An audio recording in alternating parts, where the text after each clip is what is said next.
Hi, I'm Tom Jones from the St. Petersburg Times, and I'm joined by Times hockey writer Damian Cristodero. And Damian, you had a chance to talk to Marty St. the other day after Brian Lawton and Rick Tocchet were let go, and Marty seemed to indicate that he would not mind a trade if things didn't turn around here a little bit.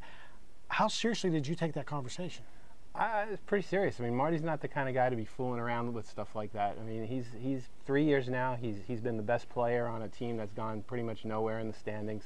He's coming to the end of his career. He's got one more year left on this contract. He's going to be 35 years old. I think he really wants to play with a winner. I think I would take him seriously. He's so entrenched in this community, and the fans love him here, obviously a fan favorite. How much does he really, do you think, want to stay? How much would he rather, if the team's going to be good that he plays on, the team is actually Tampa Bay and not somewhere else? Yeah, I think he wants to stay. And I think part of that is putting a bug in the ear of the new management that's coming in, new ownership saying, you know what, I want to be here, but you guys have to hold up your end now. And if you do, I'm happy to be here. But if you don't, maybe I want another opportunity. Do you think his words will have an effect on a guy like Jeff Vinik and whoever the new general manager might be? Well, I don't know if Jeff Vinik hears it and starts quaking in his boots or anything, but I think it's a consideration. I mean, look, he's the best player on the team right now. I believe he's helped Steven Stamkos become the player that he's become.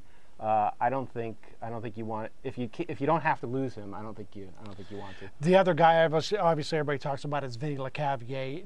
Do you see any situation where he might go to ownership and be willing to trade his or be willing to go back on his no trade clause and accept a trade somewhere, or do you think he is part of the Lightning's future under the new ownership?